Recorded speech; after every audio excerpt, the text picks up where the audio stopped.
কে জিতবে? Argentina, Brazil, France নাকি German? বাজি লাগে, ধর বাজি 1000 টাকা, বাজি লাগে 1 লক্ষ টাকা, 20 টাকা পর্যন্ত ছাড়া যায়। কোন একটা প্রিয় দল গোল দিয়েছে, ব্রাজিল গোল দিয়েছে, দেখবেন সবাই চিল্লানি দিয়ে ওঠে, জোশ দিয়ে ওঠে। আছে না নাই? আপনারাও চিল্লান, চিল্লানি পার্টি মসজিদেও আছে, জোশ চলে আসে। প্রিয় দল গোল দিয়েছে, জোশ। যখন কোনো মানুষ অন্যায় করে, যখন কোনো মানুষ জুলুম করে, আপনার এই জোশ কোথায় যায়? গত 1 মাসে বাংলাদেশে 294টি ছিনতাই হয়েছে, 605টি খুন হয়েছে, 196টি অপহরণ হয়েছে, আর 3496টি নারী এবং শিশু ধর্ষণের শিকার হয়েছে। যুবক ভাই, আপনার এই জোশ কোথায় যায়? আপনার প্রতিবাদ কোথায়? আমাদের এই বাংলাদেশে রামিসার ধর্ষকের ফাঁসির রায় হয়েছে, কার্যকর করা হয়নি। ভাই, আপনার এই জোশ কোথায় যায়? প্রতিবাদ আপনার কোথায়? গত কয়েকদিন আগে নাটোরে একজন মা, তার শিশু কন্যা অসুস্থ, হসপিটালে ভর্তি হয়েছে। সেই মাকে তিনজন হিন্দু জঙ্গি ধরে নিয়ে সেই মাকে ধর্ষণ করেছে, ভিডিও করেছে। যুবক, তোমার মুসলিম বোনকে তিনজন হিন্দু ধর্ষণ করলো, ভিডিও করলো, তোমার জোশ কোথায় যায়? তোমার প্রতিবাদ কোথায়? এই চট্টগ্রামে চকরিয়াতে প্রবাসীর স্ত্রীকে ধর্ষণ করা হলো, তার ছোট্ট একটা সন্তানকে হায়নার মতো খুব লেখা হলো। তোমার খেলার কোন একটা প্রিয় দল যখন গোল দেয়, তোমার শরীরে জোশ চলে আসে। তোমার একজন বোনকে, প্রবাসীর স্ত্রীকে, তার মেয়েকে ধর্ষণ করা হলো, তোমার প্রতিবাদ কোথায়? আমাদের বাংলাদেশে ব্যাংকিং সেক্টরটাকে ধ্বংস করে দেওয়া হচ্ছে। আদ্দিন হসপিটাল লাইসেন্স বাতিল করে দেওয়া হয়েছে, 6 জন শিশু মৃত্যুবরণ করেছে, লাইসেন্স বাতিল। সরকারের কাজকে সাধুবাদ জানাই। রাজশাহী মেডিকেল কলেজে গত 1 মাসে আইসিইউর অভাবে 229 জন মানুষ মৃত্যু হয়েছে, তার মধ্যে 91 জন শিশু। আপনি যেভাবে আদ্দিন হসপিটালে 6 জন শিশু মৃত্যুবরণ করার কারণে আপনি লাইসেন্স বাতিল করেছেন, বাংলাদেশের রাজশাহী মেডিকেল কলেজ, সেখানে গত 1 মাসে 229 জন মানুষ মৃত্যুবরণ করেছে। আমরা রাজশাহী মেডিকেল কলেজের লাইসেন্স বাতিল চাই। বাংলাদেশে শুধু রাজশাহী মেডিকেল কলেজ নয়, প্রত্যেকটা হসপিটালে জরিপ করে দেখেন, প্রত্যেকটা হসপিটালে অনিয়ম হচ্ছে। যেভাবে আদ্দিন হসপিটাল লাইসেন্স বাতিল করা হয়েছে, ঠিক এভাবেই বাংলাদেশের যত হসপিটাল অনিয়ম হচ্ছে, প্রত্যেকটা হসপিটালের লাইসেন্স বাতিল করতে হবে। আজকে বাংলাদেশে অপরাধীদেরকে যখন গ্রেফতার করা হয়, গ্রেফতার করা হলে তার পরের দিন জামিন পেয়ে দাঁত কেলায় হাসে, পুলিশের সামনে গিয়ে দাঁত কেলায় হাসে, জামিন পেয়ে গিয়েছে। যুবক, তোমার প্রতিবাদ কোথায়? আজকে বাংলাদেশের বনমন্ত্রী, তিনি ময়মনসিংহে ভালুকার 131 একর জমি সে দখল করে ফেলেছে। আজকের বর্তমানে বনমন্ত্রী, এই 131 একরের বর্তমান মূল্য হচ্ছে 500 কোটি টাকার উপরে। যুবক, তোমার প্রতিবাদ কোথায়? তোমার প্রিয় দল যখন গোল দেয়, তোমার প্রিয় দল যখন একটা গোল দেয়, তোমার জোশ চলে আসে, চিল্লানি দাও। তোমার সমাজের এই যে অনিয়মগুলো হচ্ছে, সেই অনিয়মগুলোর বিরুদ্ধে তোমার প্রতিবাদ কোথায়? তোমার জোশ কোথায়?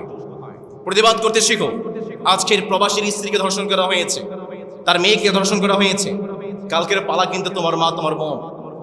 সহ্য করতে পারবা তো? যদি সহ্য করতে না পারো, প্রতিবাদ করে, লড়াই করে তোমার হকটাকে তুমি আদায় করতে শেখো। না হয় আজকে তাদের ধর্ষণের শিকার হচ্ছে, তারা অন্যায়ের শিকার হচ্ছে, জুলুমের শিকার হচ্ছে, কালকে কিন্তু আমার আপনার বোন, আমার আপনার মা, আমার আপনার মেয়ে। রাত 2টায় বিশ্বকাপ খেলা, ফোনে অ্যালার্ম দিয়ে রাত 2টায় উঠে যায়, অথচ তার ফজরের সালাতের জন্য তার ফোনের মধ্যে অ্যালার্ম সেট করতে পারে না।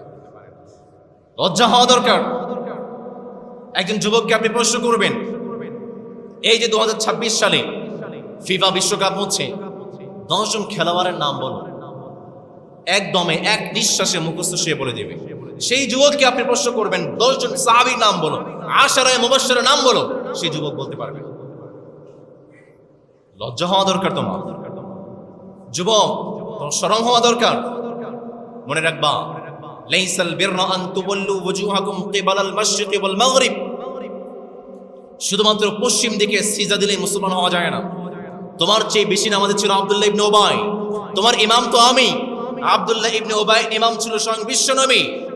শুধু পশ্চিম দিকে সিজদা দিলেই মুসলমান হওয়া যায় না। মুসলমান হতে চাইলে আল্লাহর এবং রাসূলের ভালোবাসা থাকতে হয়, হৃদয়ের মধ্যে ঈমান থাকতে হয়, আরেকজন মুসলমান ভাইয়ের জন্য ভালোবাসা থাকতে হয়। আর তোমার মধ্যে যদি আল্লাহ এবং তার রাসূলের জন্য ভালোবাসা থাকতোই, যেই সমস্ত মানুষ, যেই সমস্ত দেশ আমার মুসলিম ভাইদেরকে হত্যা করে, নির্যাতন করে, অত্যাচার করে, কোন একজন যুবক, মুসলিম যুবক কখনোই তাদের খুশিতে কখনোই খুশিতে হতে পারতো না। আফসোস লাগে এত বোকা মানুষ কেমনে হয় যারা বিশ্বকাপ খেলতেছে। এরা যদি জয় লাভ করতে পারে, এরা যদি বিশ্বকাপ পায়, তারা তো 610 কোটি টাকা পাবে। যুবক তুমি কি পাইবা? তোমার যে এত মাতামাতি, তোমার বাপ দাদার জমি বেচা তুমি বিশাল বিশাল পতাকা বানাইছো, নিজের নাস্তার টাকা জমায়া 400 ফুট পতাকা তুমি বানাইছো। তারা তো বিশ্বকাপের এই কাপটা পাইলে 610 কোটি টাকা তারা পাবে। তুমি কি পাইবা? তোমার তো পাওয়ার কিছু নাই, তুমি হারাইবা। তোমার জীবনের সবচেয়ে দামি সম্পদ তোমার ঈমানটা তুমি হারাইবা। পশ্চিমা কালচার আপনাকে কেন টানে? পশ্চিমা সভ্যতা আপনি কেন যান? ইসলামের মধ্যে কি নাই? ইসলামের মধ্যে সব আছে। আজকে পশ্চিমা সভ্যতা আমার ইসলামী ব্যাংকে ধ্বংস করে দেওয়ার পায় তারা করছে। তার কারণ হচ্ছে বাংলাদেশের ব্যাংকগুলোর মধ্যে সবচেয়ে সফল ব্যাংক হচ্ছে ইসলামী ব্যাংক। এবার তারা বুঝতে শুরু করেছে যদি ইসলামী ব্যাংক সফল হয়ে যায়, তার মানে ইসলামী ফর্মুলা সফল। ইসলামী ব্যাংক চলে তো ইসলামী ফর্মুলায়। যদি আপনি বলেন ইসলামী ব্যাংক ঘোরায় খায়, ইসলামী ব্যাংক যদি ঘোরায় খায়, ইসলামী ব্যাংক তো শরিয়া অনুযায়ী চলে, ইসলামী ব্যাংক ইসলাম অনুযায়ী চলে। সুতরাং তারা বুঝতে শুরু করেছে আজকের বাংলাদেশেই, পুরো বিশ্বেই যদি ইসলামী ব্যাংক সফল হয়ে যায়, তার মানে ইসলামী ফর্মুলা সফল, ইসলামিক ইকোনমিক্স রুলস সফল হয়ে গিয়েছে। তারা ইসলামী ব্যাংকগুলোকে বন্ধ করতে শুরু করে দিয়েছে। আজকে ইসলামী ব্যাংক শুরু হয়েছে, কালকে যাবে খিদমা, আগামীকালকে যাবে আদ্দিন, তো বন্ধ হয়ে গিয়েছে অলরেডি। আমি নিজে আদ্দিন হসপিটালের একজন পেশেন্ট, আমি নিজে খিদমা হসপিটালের পেশেন্ট। কারণ এই দুই দিন হসপিটাল, খিদমা হসপিটাল খিলগাঁওয়ে, আদ্দিন মগবাজারে পাশাপাশি। এই দুই দিন হসপিটাল আমরা যারা ইসলামটাকে মেনটেন করার চেষ্টা করি, এই দুই দিন হসপিটাল দুইটা পার্ট আছে। মেয়েদের জন্য আলাদা পার্ট, ছেলেদের জন্য আলাদা পার্ট। মেয়েদের জায়গাতে ছেলেদের অ্যালাউ নেই, ছেলেদের জায়গাতে মেয়েদের কোনো অ্যালাউ নেই। মেয়েদের জন্য আলাদা মেয়ে ডাক্তার, ছেলেদের জন্য আলাদা ছেলে ডাক্তার, দুইটা পার্ট ভিন্ন। এই জন্য আমাদের মতো মানুষ যারা আছে, ইসলামটাকে মেনটেন করতে চায়, তারা এই সমস্ত হসপিটালে যায়। এবং এই সমস্ত হসপিটাল আপনি গিয়ে দেখবেন সিরিয়াল নিতে হয় একদিন আগে, 2 দিন আগে, 3 দিন আগে, অত্যন্ত সফল। আমি তো সবসময় যাই। তো তারা বুঝতে শুরু করেছে যদি ইসলামী হসপিটালগুলো, ইসলামী ব্যাংকগুলো সফল হয়ে যায়, তার মানে ইসলাম সফল। তারা ইসলামটাকে বন্ধ করতে শুরু করেছে।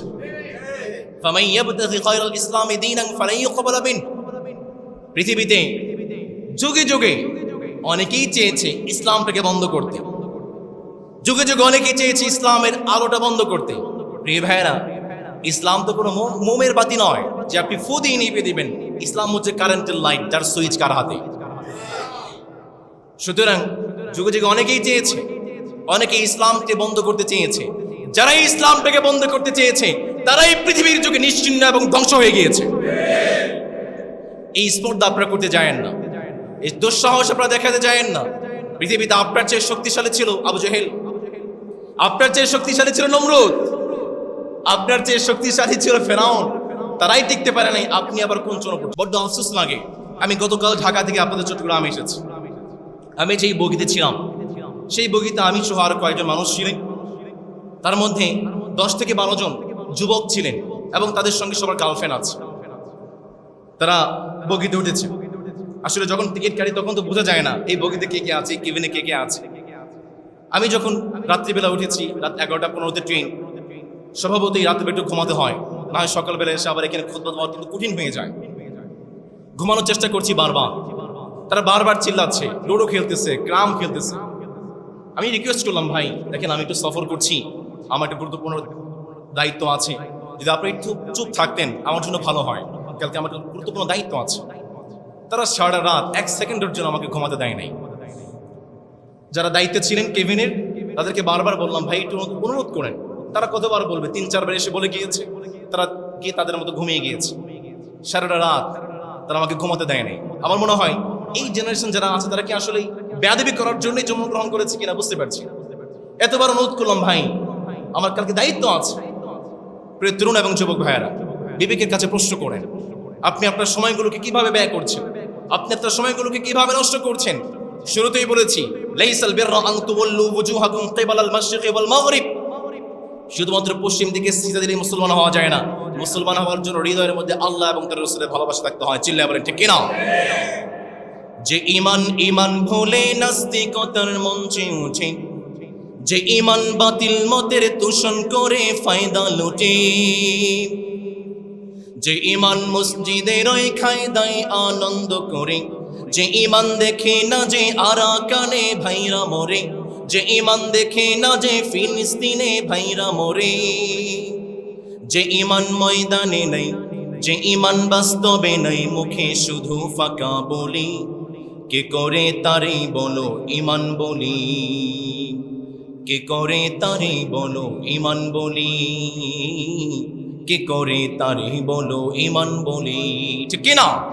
ইন্নাল হামদুলিল্লাহ ইন্নাল হামদুলিল্লাহ নাহমাদুহু ওয়া নাস্তাঈনুহু ওয়া নাস্তাগফিরুহু ওয়া নু'মিনু বিহি ওয়া নাতাওয়াক্কালু আলাইহি ওয়া নাউযু বিল্লাহি মিন শুরুরি আনফুসিনা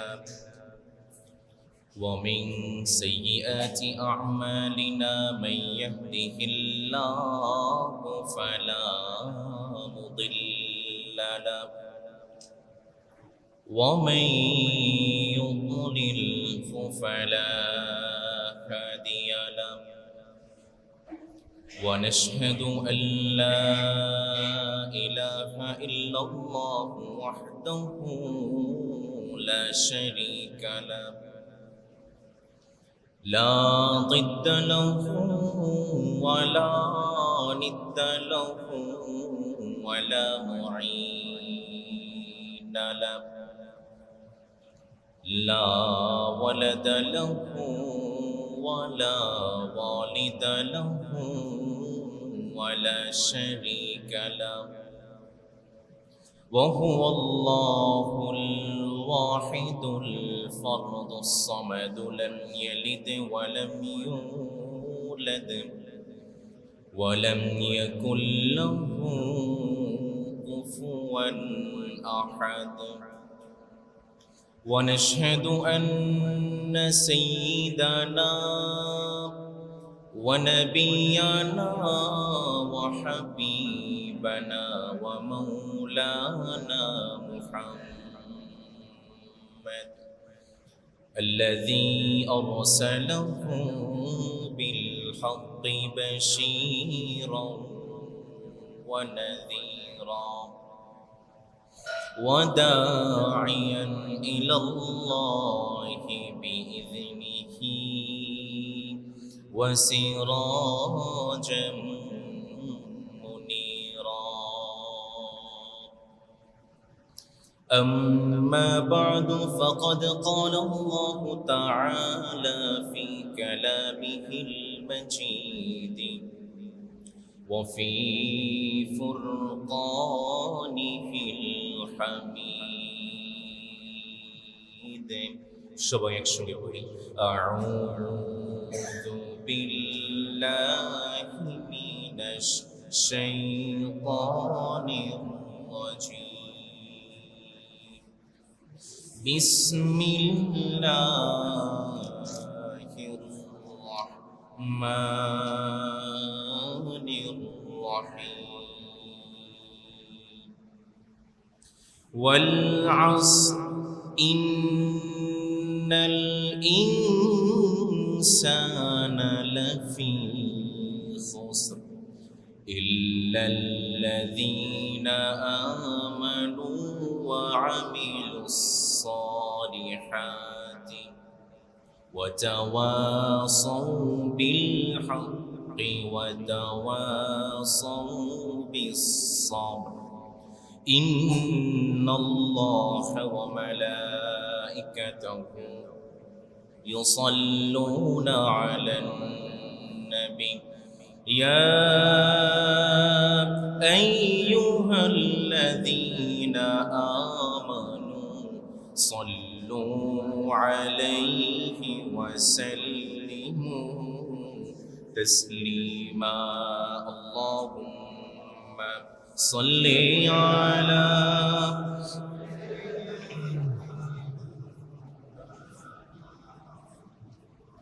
وعلى آل سيدنا اللهم صل على محمد وعلى آل محمد كما صليت على إبراهيم وعلى آل إبراهيم إنك حميد مجيد اللهم بارك على محمد وعلى آل محمد كما باركت على إبراهيم وعلى آل إبراهيم إنك حميد مجيد সম্মানিত মুসলিমবৃন্দ, আপনারা সবাই কেমন আছেন? আলহামদুলিল্লাহ, আমিও ভালো আছি। আমাদেরকে যে মালিক ভালো রেখেছেন, একটু আওয়াজ করে বলুন তো, তিনি কে? আমাদেরকে যে মালিক সুস্থ রেখেছেন, তিনি কে? সেই রবের দরবারে রবের শেখানো ভাষায় সর্বোচ্চ আওয়াজ দিয়ে আবারও শুকরিয়া আদায় করছি। আমরা পড়ছি আলহামদুলিল্লাহ।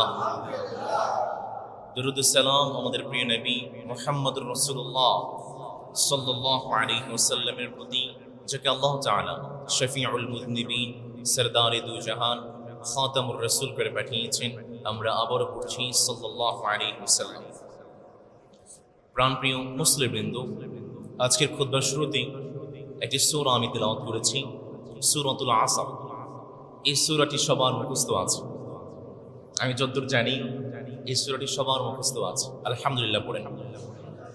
সূরাতুল আসর এটি এমন একটি সূরা, আল্লাহ তাআলা এই সূরার মধ্যে জাহান্নাম থেকে বেঁচে, ধ্বংস থেকে বেঁচে, বিপর্যয় থেকে বেঁচে একজন মানুষ কিভাবে সফল কাম হতে পারবে, সমস্ত ফর্মুলা, সমস্ত টিপস আল্লাহ তাআলা এই সূরার মধ্যে দিয়ে দিয়েছেন। আমরা দুনিয়াও লাগবে, আখিরাতও লাগবে।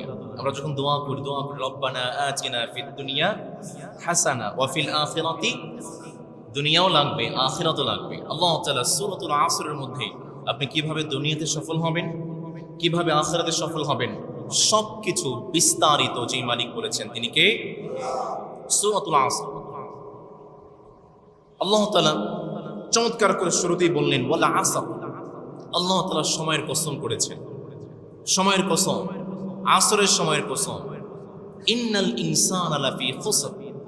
পৃথিবীর সমস্ত মানুষ, শুধু মুসলিম নয়, শুধু হিন্দু নয়, শুধু খ্রিস্টান নয়, শুধু ইহুদি নয়, পৃথিবীর যত মানুষ আছে সমস্ত মানুষ ক্ষতির মধ্যে আছে।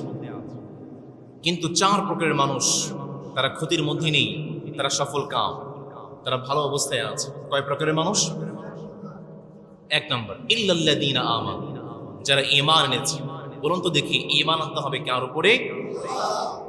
দুই নম্বর, ওয়া আমিলুস সালিহাত, যারা ঈমান আনার সঙ্গে সঙ্গে যারা ভালো ভালো কাজ করেছে, যারা সৎ কাজ করেছে। তিন নম্বর, ওয়া তাওয়াসাউ বিল হক, যারা একে অপরকে হকের উপদেশ দিয়েছে, সত্যের উপদেশ দিয়েছে। ওয়া তাওয়াসাউ বিস sabr। চার নম্বর, যারা একে অপরকে ধৈর্যের উপদেশ দিয়েছে, যারা একে অপরকে ধৈর্যের আদেশ দিয়েছে। এই চার প্রকারের মানুষকে আল্লাহ তাআলা সফল কাম বানিয়ে দিয়েছেন, জান্নাতি বানিয়ে দিয়েছেন। পড়ে সুবহানাল্লাহ। সম্মানিত প্রিয় ভাইরা, চলুন শুরুতেই আমরা সূরাতুল আসরের প্রাথমিক কিছু পরিচয় আমরা জেনে নিই। কোরআন আল কারীমের একটু টেস্ট করি আপনাদেরকে আমার ভাইরা। বলুন তো দেখি, কোরআন আল কারীমের সূরা আছে কয়টা? আমার ভাইরা সবাই জানে না? সবাই জানে। একটু আওয়াজ করে বলুন তো দেখি, কয়টা সূরা আছে? 114টি। 114টি সূরার মধ্যে আল্লাহ তাআলা সূরাতুল আসরকে দিয়েছেন 103 নম্বর সূরা, এবং এই সূরার মধ্যে একটি রুকু আছে। আমি কিন্তু আমার ভাইদেরকে প্রশ্ন করব, ভালো করে শুনেন। সূরাতুল আসর কোরআন আল কারীমের 103 নম্বর সূরা। এই সূরার মধ্যে রুকু আছে একটি। কোরআন আল কারীমের অন্যতম একটি ছোট্ট সূরা হচ্ছে সূরাতুল আসর। এই সূরাতুল আসরের মধ্যে আল্লাহ তাআলা তিনটি আয়াত দিয়েছেন, এবং এটি মক্কি সূরা।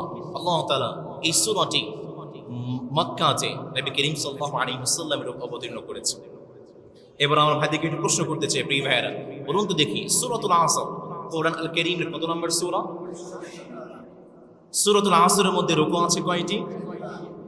আয়াত আছে কয়টি? সূরাতুল আসর মক্কি নাকি মাদানী?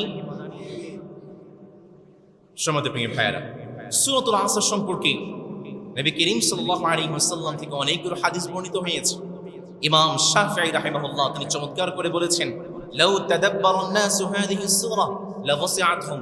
কোন একজন মানুষ সে যদি সূরাতুল আসরটাকে নিজের হৃদয়ে জায়গা করতে পারে, মন দিয়ে বুঝতে পারে, বিবেক দিয়ে উপলব্ধি করতে পারে, এই সূরাতুল আসর তার হিদায়াতের জন্য যথেষ্ট হয়ে যাবে। নবী করিম সাল্লাল্লাহু আলাইহি ওয়াসাল্লামের সাহাবায়ে কেরাম যখন একজন সাহাবী আরেকজন সাহাবীর সঙ্গে সাক্ষাৎ হতো, আমরা একজন ভাই যখন আরেকজন ভাইয়ের সঙ্গে সাক্ষাৎ হতো, আমরা কি বলি? ভাই, ব্যবসা বাণিজ্য কেমন যায়? পরিবারের অবস্থা কেমন? দোকান ভালো যাচ্ছে? চাকরি প্রমোশন হয়েছে? আমরা এই সমস্ত আড্ডা দিই, এই সমস্ত গল্প করি। কিন্তু একজন সাহাবী যখন আরেকজন সাহাবীর সঙ্গে সাক্ষাৎ করতেন, প্রথমেই সালাম দেওয়ার পরে একজন সাহাবী আরেকজন সাহাবীকে সূরাতুল আসর শুনিয়ে দিতেন। সুবহানাল্লাহ পড়বেন না? এটা ছিল সাহাবায়ে কেরামদের নিয়মিত আমল। নবী করিম সাল্লাল্লাহু আলাইহি ওয়াসাল্লাম চমৎকার করে বললেন, বান্দা শুনো, সূরাতুল আসরের মধ্যে মানুষের জন্য কোনটা কল্যাণ, কোনটা অকল্যাণ, কোনটা বিপদ, কোনটা বিপর্যয়, আর কোনটা সফলতার পথ, সবকিছু আমার রব চমৎকার করে বলে দিয়েছে। এই জন্যই তো আমার রব এক নম্বরে সুন্দর করে বললেন, বান্দা শুনো শুনো, ওয়াল আসর। আমার রব প্রথমেই সময়ের কসম করেছে। আমার রব প্রথমেই আসরের সময়ের কসম করেছেন। আমরাও তো বিভিন্ন সময়ের কসম করি, আমরাও বিভিন্ন জিনিসের কসম করি। আমরা কসম করি মায়ের কসম, আমরা কসম করি বিদ্যার কসম, আমরা কসম করি টুপির কসম, আমরা কসম করি মসজিদ মাদ্রাসার কসম। আবার আমাদের সমাজে কিছু ইতর শ্রেণী মানুষ আছে, তারা বলে বউয়ের কসম, সন্তানের কসম, সন্তানের মাথা ছুঁয়ে বলে সন্তানের মাথার কসম। এরকম সমাজের লোক আছে না নেই? কিন্তু আমার রব বললেন, না না, আমার রাসূলের সাহাবী ওমর ফারুক রাদিয়াল্লাহু তাআলা আনহু হাদিসটি বর্ণনা করেছেন। নবী করিম সাল্লাল্লাহু আলাইহি ওয়াসাল্লাম সুন্দর করে বললেন, ইন্নাল্লাহা ইয়ানহাকুম, ইন্নাল্লাহা আযজা ওয়া জাল্লা ইয়ানহাকুম আন তাহলিফু বিআবাইকুম। আমার রাসূল জানায়া দিলেন, বান্দা শুনো শুনো, আমাদের রব তোমাদেরকে তোমাদের বাপ দাদা বিভিন্ন জিনিসের নামে কসম করতে নিষেধ করেছে। ফামান কানা হালিফান ফালইয়াহলিফ বিল্লাহ। কোন একজন মানুষ যদি কসম করতেই হয়, তার যদি কসম করা প্রয়োজনীয় হয়, একজন রবের নামে কসম করবেন, তিনি কে? আর যদি রবের নামে কসম করতে না পারেন, চুপ, ফালইয়াসমুত, চুপ থাকতে হবে। নবী করিম সাল্লাল্লাহু আলাইহি ওয়াসাল্লামের সাহাবী আব্দুল্লাহ ইবনে ওমর রাদিয়াল্লাহু তাআলা আনহু আরো সুন্দর করে বললেন, মান হানাফা বিগাইরিল্লাহি ফাকাদ আশরাক। কোন একজন মানুষ সে যদি কসম করে আর তার কসম যদি আল্লাহর নাম বাদ দিয়ে অন্য কোন নামে কসম হয়, সে একজন রবের সঙ্গে শিরক করে ফেলেছে। তিনি কে? কসম করতে চান, একজন রবের নামে করতে হবে। চিল্লায়ে বলেন তো, তিনি কে? আল্লাহর নামে কসম করতে হবে। আমাদের সমাজে আমরা যে কসমগুলো করি, কসমের তিনটা প্রকার আছে। আমার ভাইয়েরা, আমার কথা বুঝে থাকলে আওয়াজ করে বলতে হবে, কসমের কয়টা প্রকার আছে? আমার এই পাশের ভাইয়ের আওয়াজ করে বলতে হবে, কসমের কয়টা প্রকার আছে? এক নম্বর কসমুল গামুস। কসমুল গামুস হচ্ছে আপনি অতীত কিংবা বর্তমান কাল সম্পর্কে, অতীত কিংবা বর্তমান কাল সম্পর্কে ইচ্ছাকৃতভাবে আপনি মিথ্যে কসম করছেন। এটার নাম হচ্ছে কসমুল গামুস। এবং এই প্রকার কসম করা হচ্ছে কবিরা গুনাহ। এর জন্য কোনো কাফারা নেই, আপনাকে তাওবা করতে হবে, ইস্তিগফার করতে হবে। দুই নম্বর কসমুল মুনআকিদা। আপনি এমন একটা কসম করেছেন যেটা ভবিষ্যতের কাজের সঙ্গে সম্পর্কিত। ভবিষ্যতে আপনি একটা কাজ করবেন বা না করবেন, সেই সম্পর্কে আপনি কসম করেছেন এবং সেই কসমটা আপনাকে পূরণ করতে হবে। যদি পূরণ না করেন, আপনাকে কাফারা দিতে হবে। তিন নম্বর, আপনি কসম করেছেন একটা বিষয় সম্পর্কে, আপনি মনে মনে চিন্তা করেছেন এই বিষয়টা সত্য, আপনি সেভাবে কসম করেছেন, কিন্তু পরবর্তী দেখা গেল আপনি যেমনটা অনুমান করেছিলেন, যেমনটা কল্পনা করেছেন, ব্যাপারটা এমন নয়, বিষয়টা মিথ্যা হয়ে গিয়েছে। আপনার অনুমানের বিপরীত, আপনার বাস্তবের বিপরীত যদি এমনটা হয়, তাহলে আশা করা যায় আল্লাহ আপনাকে মাফ করে দিবেন। আপনি তাওবা করবেন, ইস্তিগফার করবেন, কোনো কাফারা দিতে হবে। আমাদের সমাজে আমরা যেভাবে কসম করি, যে প্রচলনটা আমাদের সমাজে আছে, হুজুর মসজিদে বয়ান করেছে আল্লাহর নামের কসম ছাড়া অন্য কোনো নামে কসম করলে কসম হয়। হুজুর মসজিদে বয়ান করেছে, মাথার মধ্যে আছে। মসজিদ থেকে বাহিরে গিয়ে কসম করে, কসম আমি তোমার বাড়িতে যাব, কসম আমি ওই জায়গাতে যাব না। আল্লাহর নামও নেয় নাই, আর কোনো কিছু নাম নেয় নাই, শুধু বলেছে কসম। সে মনে মনে চিন্তা করেছে, হুজুর তো বয়ান করেছে আল্লাহর নাম না নিলে কসম হয় না। সে চিন্তা করেছে কসম তো হয় নাই, ধোঁকা দেওয়ার চেষ্টা করেছে। কিন্তু মুফাসসিরিনে কিরাম বলেছেন, আপনি যখন বলবেন কসম, কসম দিয়ে যখন আপনি শপথ করবেন, আপনার কসম হয়ে গেছে। আপনি যদি শপথটা ভেঙে ফেলেন, কসম বলার পরে আপনি যে কাজটা করার অনুরোধ করেছেন, যে কাজটা করার সংকল্প করেছেন, সেটা আপনি ভেঙে ফেললে আপনাকে কাফারা দিতে হবে। আমাদের সমাজে আমরা অনেকে কসম করি কোরআনের কসম। কেউ যদি কোরআনের কসম করে, কসম হয়ে গিয়েছে। কেউ যদি এমন কসম করে, কোরআনের মধ্যে এমন যে বিষয় আছে, আল্লাহর কালাম আছে, সে আল্লাহর কালামের কসম, আপনার কসম হয়ে গিয়েছে। কেউ যদি কসম করে একটা হালাল জিনিস, একটা হালাল বিষয় নিজের উপর হারাম করে ফেলেছে, সে বলেছে এই হালাল কাজ, এই কাজটা আমার জন্য হারাম, আপনার কসম হয়ে গিয়েছে। আপনি যদি ভেঙে ফেলেন, আপনাকে কাফারা দিতে হবে, আপনাকে তওবা করতে হবে, ইস্তেগফার করতে হবে। আমাদের সমাজে অনেকে আছে গুনাহের কসম করে, মাথায় রাগ উঠলে হুঁশ থাকে না, তোকে আমি মারবো, আল্লাহর কসম করে বলতেছে তোর ধরে আমি মারবো। এরকম কসম আছে না নেই? মানুষের রাগ উঠলে অনেক সময় কসম করে, গুনাহের কসম করে। কেউ যদি গুনাহের কসম করে, মদ খাওয়ার কসম করে, জিনা করার কসম করে, তার মানে গুনাহের কোনো কসম যদি কেউ করে, তাকে সঙ্গে সঙ্গে সেই কসমটা ভাঙতে হবে, কাফারা দিতে হবে, এবং যে রবের কাছে তওবা এবং ইস্তেগফার করতে হবে, তিনি কে? আপনি আল্লাহর নামে কসম করেছেন, কসম করার পরে আপনি কসমটা ভেঙে ফেলেছেন, এবার কি করবেন? যে আপনি আল্লাহর নামে কসম করার পরে কসমটা ভেঙে ফেলেন, মুফাসসিরিনে কিরাম এবং ফকিহদের মত হচ্ছে, আপনি কসম করার পরে যেই বিষয় নিয়ে আপনি কসম করেছেন, সেই বিষয়টা আপনার উপর আবশ্যক হয়ে যায়। সেই কাজটা আপনি করা বা না করা আপনার ইচ্ছাধীন হয়ে যায়। যদি আপনি করতে না পারেন, ভাঙতে হয়, আপনাকে কাফারা দিতে হবে, আপনাকে তাও ইস্তেগফার করতে হবে। প্রশ্ন আসে, কসমের কাফারা কি? কসম ভেঙে ফেলেছে, কাফারা কি দেব? আল্লাহ তাআলা সূরাতুল মাঈদার মধ্যে চমৎকার করে বলছেন, প্রথমত আপনি 10 জন মিসকিনকে 2 বেলা পেট ভরে খাওয়াবেন। 10 জন মিসকিনকে 2 বেলা পেট ভরে খাওয়াতে পারলেন না, 10 জন মিসকিনকে আপনি যেমন কাপড় পরিধান করেন তেমন কাপড় আপনি তাদেরকে প্রদান করবেন। এই দুইটার একটা কাজ যদি আপনি করতে না পারেন, 3 নম্বর অপশন হচ্ছে আপনি লাগাতার 3 দিন সিয়াম পালন করবেন। লাগাতার 2টা সিয়াম পালন করেছেন, ভেঙে ফেলেছেন, গেপ হয়ে গিয়েছে, আবার লাগাতার 3টা সিয়াম পালন করতে হবে। আশা করা যায় আল্লাহ তাআলা আমাদের কাজগুলো কবুল করার পরে ইনশাআল্লাহ।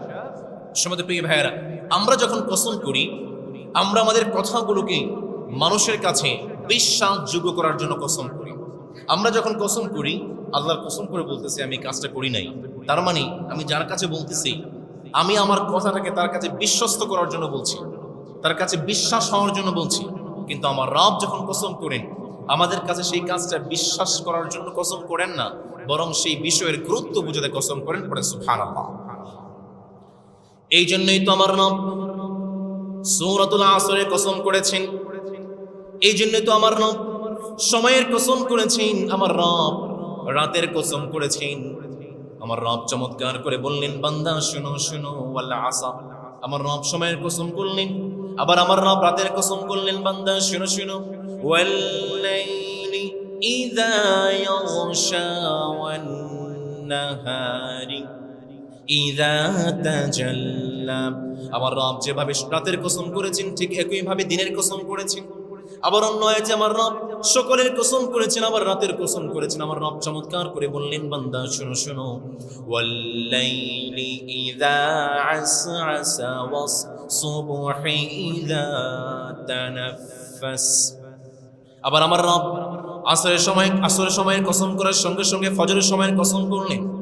আমার রব সূরাতুল ফজরের মধ্যে চমৎকার করে বললেন, বান্দা শুনো, যারা পারেন আমার সঙ্গে পড়বেন, ওয়াল ফাজরি ওয়া লায়ালিন নাশ। আমার রব ফজরের সময়ের কসম করলেন, সঙ্গে সঙ্গে 10টি রাতের কসম করেছেন। আমার রব দুপুরের কসম করেছেন, দুহা ওয়াল লাইলি ইযা সাজা। এই জন্য আমার ভাইয়েরা, আমার রব কসম করেছেন, কসম করার অন্যতম উদ্দেশ্য হচ্ছে সেই কথাটা আমাদের কাছে বিশ্বস্ত করার জন্য নয়, বরং সেই কাজের গুরুত্ব বুঝাতে আমার রব কসম করেন। ঠিক একইভাবে আমার রব কসম করলেন, যারা পড়েন আমার সঙ্গে পড়বেন, ওয়াল আসর ইন্নাল ইনসানা লাফি খুসর ইল্লাল্লাযীনা আমানু ওয়া আমিলুস সালিহাতি ওয়া তাওয়াসাউ বিল হক ওয়া তাওয়াসাউ বিস সাবর। এই জন্য ইমাম বসরি হাসান বসরি রাহিমাহুল্লাহ তিনি চমৎকার করে বলেছেন, ইবনা আদম ইন্নামা আনতা ইয়াম, হে আদম সন্তান, তোমাদের জীবনটা হচ্ছে কয়েকটা সময়ের সমষ্টি। যখন তোমাদের জীবন থেকে একটা মুহূর্ত চলে যায়, যখন তোমাদের জীবন থেকে একটা দিন চলে যায়, মনে রাখবা তোমাদের জীবন থেকে একটা অংশ যেন চলে গেল। ইমাম শাফিঈ রাহিমাহুল্লাহ তিনি চমৎকার করে বলতেন, আল ওয়াক্তু কাসাইফ ফাইল্লাম তাকতাহু কাতাক। সময়, এই সময়টা হচ্ছে একটা তরবারির মতো। আপনি চাইলে এই তরবারি দিয়ে আপনার সফলতার দ্বারগুলো উন্মোচন করতে পারবেন। আপনার সামনে সফলতার জন্য যত দরজা আছে, যত বাধা আছে, আপনি সময় নামক তরবারি দিয়ে কেটে কেটে আপনি সফল হতে পারবেন। ইমাম শাফিঈ রাহিমাহুল্লাহ তিনি চমৎকার করে বলেছেন, আর আপনি যদি এই সময় নামক তরবারিটাকে কাজে লাগাতে না পারেন, এই সময় নামক তরবারি আপনাকে কেটে টুকরো টুকরো করে দিবে। সময় কাজে লাগাতে হবে। ভালো এবং কল্যাণ যত সময় থেকেই সৃষ্ট, পায় না কবু দেখা তার, যে করে তা নষ্ট। সাহাবায়ে কেরাম তারা কিভাবে সময় হেফাজত করেছেন, তাবিঈরা কিভাবে সময় হেফাজত করেছেন। আব্দুল্লাহ ইবনে মাসউদ রাদিয়াল্লাহু তাআলা আনহু যখন সূর্য অস্ত যায়, তিনি দাঁড়িয়ে দাঁড়িয়ে দোয়া করতেন, আল্লাহ একটা দিন আমার জীবন থেকে চলে গেল, একটা দিন আমার জীবন থেকে কেটে গেল, আমি কি আমার জীবনের আমলগুলোকে বাড়াতে পেরেছি? আব্দুল্লাহ ইবনে মাসউদ রাদিয়াল্লাহু তাআলা আনহু এত বড় সাহাবী ছিলেন, রবের কাছে দাঁড়িয়ে দাঁড়িয়ে সূর্য যখন ডুবে যায় তিনি দোয়া করতেন। বিখ্যাত একজন তাবিঈ আমির ইবনে আব্দুল কাইস রাহিমাহুল্লাহ, আব্দুল কাইস রাহিমাহুল্লাহ তিনি বসে আছেন। একজন মানুষ তার কাছে এসেছে, এসে বললেন, হুজুর আপনার সঙ্গে একটু গল্প করতে চাই। আব্দুল কাইস রাহিমাহুল্লাহ তিনি বললেন, হ্যাঁ তোমার সঙ্গে গল্প করতে আমার মজা লাগে, চলো গল্প করি, কিন্তু একটা শর্ত আছে। সেই মুরিদ তিনি এসে বললেন, হুজুর আপনার সঙ্গে গল্প করার সুযোগ পাচ্ছি, যে শর্ত দিবেন তাই মানতে রাজি, কোনো অসুবিধা নাই। কি শর্ত বলেন? আব্দুল কাইস রাহিমাহুল্লাহ তিনি বললেন, তোমার সঙ্গে আমি গল্প করতে পারি, ততক্ষণ গল্প করব যতক্ষণ তুমি সূর্যটাকে আটকে রাখতে পারো। সুবহানাল্লাহ পড়বেন না? বিখ্যাত একজন তাবিঈ দাউদ তাই রাহিমাহুল্লাহ তিনি সারাটা জীবন ছাতু খেয়েছেন। ছাতু চিনেন তো? ছোটবেলায় ছাতু খেয়েছে, এখন তো ছাতু মেবি পাওয়া যায় না। ছোটবেলায় ছাতু খেয়েছে, আপনারা ছাতু চিনেন? দাউদ তাই রাহিমাহুল্লাহ তিনি সারাটা জীবন ছাতু খেয়েছে। থেকে প্রশ্ন করা হয়েছে, হুজুর আপনার সঙ্গে সামনে কত ভালো ভালো খাবার আছে, আপনি সেগুলো খান না, ছাতু কেন খান? তিনি জবাব দিয়েছেন, আমি যদি ছাতুর পরিবর্তে রুটি খাই, রুটি খাওয়ার মধ্যে যেই সময় লাগে, ছাতু খাওয়ার মধ্যে একটু কম সময় লাগে, যেই সময়টা বেঁচে যায় এই সময় আমি 50টি কোরআনের আয়াত তেলাওয়াত করতে পারি। তারা কিভাবে সময় হেফাজত করেছে। আমার প্রিয় তরুণ এবং যুবক ভাইয়েরা, আপনাদের সময়টা আছে, এই সময়টা বিশ্বকাপ, ফিফা ফুটবল খেলা বা বিভিন্ন জুয়া খেলা, বিভিন্ন আড্ডা, বিভিন্ন মাস্তিদের নষ্ট করার মতো সময় নয়। আমাদের যৌবনকালে এই সময়টা অত্যন্ত গুরুত্বপূর্ণ সময়। নবী করিম সাল্লাল্লাহু আলাইহি ওয়াসাল্লাম যুবকদের জন্য অনেক সুসংবাদ দিয়েছেন। যুবকরা হচ্ছে দিনের মজবুত খুঁটি, যুবকরা হচ্ছে দিনের রাহবার, যুবকরা হচ্ছে দিনের রাহবার, জাতির রাহবার। ইসলাম একটি বিপ্লবের নাম এবং বিপ্লবের জন্য রক্ত দেওয়ার প্রয়োজন হয়। আর ইসলাম নামক বিপ্লবের জন্য ইসলামের শুরু থেকে আজ পর্যন্ত যারা সবচেয়ে বেশি রক্ত দিয়েছে তারা আর কেউ নয়, তারাই হচ্ছে যুবক। ইসলামের জন্য রক্ত দিয়েছে ইয়াসির রাদিয়াল্লাহু তাআলা আনহু, ইসলামের জন্য রক্ত দিয়েছে বিলাল রাদিয়াল্লাহু তাআলা আনহু, ইসলামের জন্য রক্ত দিয়েছে আম্মার রাদিয়াল্লাহু তাআলা আনহু, ইসলামের জন্য রক্ত দিয়েছে 37 বছরের যুবক আবু বকর সিদ্দিক রাদিয়াল্লাহু তাআলা আনহু, ইসলামের জন্য রক্ত দিয়েছে 26 বছরের যুবক ওমর ফারুক রাদিয়াল্লাহু তাআলা আনহু, ইসলামের জন্য রক্ত দিয়েছে আলী রাদিয়াল্লাহু তাআলা আনহু, ইসলামের জন্য রক্ত দিয়েছে 17 বছরের যুবক সাদ বিন আবি ওয়াক্কাস রাদিয়াল্লাহু তাআলা আনহু, ইসলামের জন্য রক্ত দিয়েছে 20 বছরের যুবক আব্দুর রহমান বিন আউফ রাদিয়াল্লাহু তাআলা আনহু, ইসলামের জন্য রক্ত দিয়েছে 20 বছরের যুবক যায়েদ বিন হারিসা রাদিয়াল্লাহু তাআলা আনহু। সুবহানাল্লাহ পড়বেন না? ইসলাম একটি বিপ্লবের নাম। এই বিপ্লবের মধ্যে সবচেয়ে বেশি কষ্ট যারা করেছে তারা কেউ নয়, তারা সবাই হচ্ছে যুবক। আমার যুবক এবং তরুণ ভাইয়েরা, আফসোস লাগে আপনাদের জন্য, লজ্জা হয় আপনাদের জন্য। রাত 2টায় বিশ্বকাপ খেলা, ফোনে অ্যালার্ম দিয়ে রাত 2টায় উঠে যায়, অথচ তার ফজরের সালাতের জন্য তার ফোনের মধ্যে অ্যালার্ম সেট করতে পারে না। লজ্জা হওয়া দরকার। একজন যুবককে আপনি প্রশ্ন করবেন, এই যে 2026 সালে ফিফা বিশ্বকাপ হচ্ছে, 10 জন খেলোয়াড়ের নাম বলো, একদমে এক নিঃশ্বাসে মুখস্থ সে বলে দেবে। সেই যুবককে আপনি প্রশ্ন করবেন 10 জন সাহাবীর নাম বলো, আশারায়ে মুবাশশিরের নাম বলো, সেই যুবক বলতে পারবে। লজ্জা হওয়া দরকার তোমার। যুবক, তোমার শরম হওয়া দরকার। মনে রাখবা, লাইসাল বিররা আন তুওয়াল্লু ওয়ুজুহাকুম কিবালাল মাশরিকি ওয়াল মাগরিব, শুধুমাত্র পশ্চিম দিকে সিজদা দিলে মুসলমান হওয়া যায় না। তোমার চেয়ে বেশি নামাজি ছিল আব্দুল্লাহ ইবনে উবাই, তোমার ইমাম তো আমি। আব্দুল্লাহ ইবনে উবাই ইমাম ছিল স্বয়ং বিশ্বনবী। শুধু পশ্চিম দিকে সিজদা দিলেই মুসলমান হওয়া যায় না। মুসলমান হতে চাইলে আল্লাহর এবং রাসূলের ভালোবাসা থাকতে হয়, হৃদয়ের মধ্যে ঈমান থাকতে হয়, আরেকজন মুসলমান ভাইয়ের জন্য ভালোবাসা থাকতে হয়। আর তোমার মধ্যে যদি আল্লাহ এবং তার রাসূলের জন্য ভালোবাসা থাকতোই, যেই সমস্ত মানুষ, যেই সমস্ত দেশ আমার মুসলিম ভাইদেরকে হত্যা করে, নির্যাতন করে, অত্যাচার করে, কোন একজন যুবক, মুসলিম যুবক কখনোই তাদের খুশিতে কখনোই খুশি হতে পারতো না। যুবক, তোমার লজ্জা হওয়া দরকার। আমাদের বাংলাদেশে আফসোস লাগে, এত বোকা মানুষ কেমনে হয়। যুবক, যারা বিশ্বকাপ খেলতেছে, এরা যদি জয় লাভ করতে পারে, এরা যদি বিশ্বকাপ পায়, তারা তো 610 কোটি টাকা পাবে। 610 কোটি টাকা তারা পাবে। যুবক, তুমি কি পাইবা? তোমার যে এত মাতামাতি, তোমার বাপ দাদার জমি বেচা তুমি বিশাল বিশাল পতাকা বানাইছো, নিজের নাস্তার টাকা জমায়া 400 ফুট পতাকা তুমি বানাইছো। তারা তো বিশ্বকাপের এই কাপটা পাইলে 610 কোটি টাকা তারা পাবে। তুমি কি পাইবা? তোমার তো পাওয়ার কিছু নাই, তুমি হারাইবা। তোমার জীবনের সবচেয়ে দামি সম্পদ তোমার ঈমানটা তুমি হারাইবা। আমার যুবক ভাইদেরকে আল্লাহ রাসূল কতটা পছন্দ করতেন, কতটা ভালোবাসতেন। যুবক, কান লাগায় শোনো, একটা ঘটনা আপনাদেরকে শোনাই। নবী করিম সাল্লাল্লাহু আলাইহি ওয়াসাল্লাম একবার বসে আছেন মসজিদ নববীতে। একজন যুবক নবীজির দরবারে এসে বললেন, নবী ইযালনি বিজিনা, নবী গো আপনি আমাকে জিনার অনুমতি দিয়ে দেন। নবীজির পাশে যারা ছিলেন তারা সেই যুবককে বলতে শুরু করলো, মাহ মাহ, কি বলো যুবক তুমি? নবীজির দরবারে এসে তুমি জিনার অনুমতি চাও, যাও যাও ভেগে যাও। নবীজি বললেন, না না, ইদিনি, যুবক তুমি আমার কাছে আসো। নবীজি যুবককে অত্যন্ত সম্মানের সঙ্গে, আদরের সঙ্গে নিজের কাছে বসালেন। নবী করিম সাল্লাল্লাহু আলাইহি ওয়াসাল্লাম সেই যুবককে প্রশ্ন করলেন, অত্যন্ত মায়াবী কণ্ঠে, অত্যন্ত আদর দিয়ে, অত্যন্ত সোহাগ দিয়ে সেই যুবককে প্রশ্ন করলেন, যুবক রে আতুহিব্বু লি উম্মাতিক লি উম্মিক। যুবককে প্রশ্ন করলেন, যুবক তুমি যেই জিনিসের অনুমতি চেয়েছো সেই জিনিসটা তোমার মায়ের সঙ্গে ঘটবে, তুমি সেই জিনিসটা পছন্দ করো না? যুবক জবাব দিয়ে বলল, লা ওয়াল্লাহি, আল্লাহর কসম করে বলি, আমার মায়ের সঙ্গে কেউ জিনা করবে এই বিষয়টা আমি যুবক কখনো চাই। নবীজি বললেন, যুবক রে তুমি যার সঙ্গে জিনা করবে সেও তো কারো না কারো একজন মা। যুবককে আবার প্রশ্ন করলো, যুবক আতুহিব্বু লি ইবনাতিক, যুবক রে তুমি যেই জিনার অনুমতি চেয়েছো সেই জিনাটা তোমার মেয়ের সঙ্গে হবে, তুমি সেই বিষয়টা পছন্দ করো নাকি? যুবক জবাব দিয়ে বলল, লা ওয়াল্লাহি, আল্লাহর কসম করে বলি, আমার মেয়ের সঙ্গে কেউ জিনা করবে এই বিষয়টা আমি কখনোই সহ্য করতে পারবো না। নবীজি বললেন, যুবক তুমি যেই মহিলার সঙ্গে জিনা করবে সেই মহিলার তো অবশ্যই কোনো না কোনো একজন বাবার মেয়ে হবে। যুবককে নবীজি আবার প্রশ্ন করলেন, যুবক রে আতুহিব্বুনি উখতিক, যুবক তুমি যেই জিনার অনুমতি চেয়েছো সেই জিনাটা তোমার বোনের সঙ্গে ঘটবে, তুমি কি এটা পছন্দ করো নাকি? যুবক বলল, লা ওয়াল্লাহি, আল্লাহর কসম করে বলি, আমার বোনের সঙ্গে কেউ জিনা করবে এই বিষয়টা আমি কখনো যুবক মানতে পারবো?